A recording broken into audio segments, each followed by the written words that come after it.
दृश्य एक। वन दृश्य। एक घने हरे जंगल में, जहां तक नजर जाती थी पेड़ फैले हुए थे, एक शक्तिशाली शेर रहता था। वह जंगल का राजा था। सभी जानवर उससे डरते और उसका सम्मान करते थे।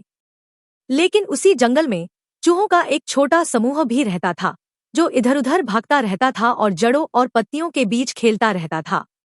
शेर, जो कि बहुत ताकतवर और शक्तिशाली था, उसने चूहों पर कोई ध्यान नहीं दिया। वे इतने छोटे और महत्वहीन थे कि उसे उनसे कोई मतलब नहीं था। दृश्य दो। मुठभेड़। एक दिन जब शेर शांति से सो रहा था, चूहों ने बाहर आकर खेलने का फैसला किया। वे शेर को परेशान न करने के लिए सावधान थे, लेकिन वे बहुत छोटे थे, इसलिए वे जंगल के राजा के करीब जाने से खुद को रोक नहीं पाए। शेर ने कहा, कौन मेरी नींद में खलल डालने की हिम्मत करता है? शेर जाग जाने से क्रोधित होकर उस छोटे से चूहे को अपना अगला भोजन बनाने के लिए तैयार था।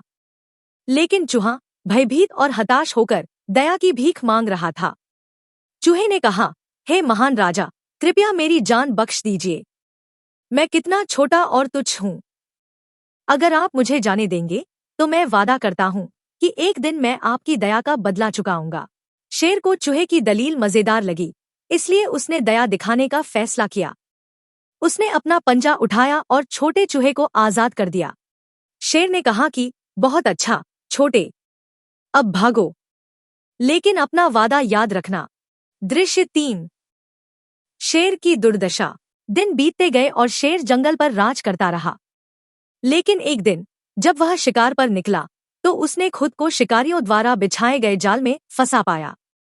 शक्तिशाली शेर ने अपनी पूरी ताकत से संघर्ष किया, लेकिन जितना अधिक वह लड़ता गया, जाल उतना ही मजबूत होता गया। शेर ने कहा, मदद करो, कोई कृपया मेरी मदद करो।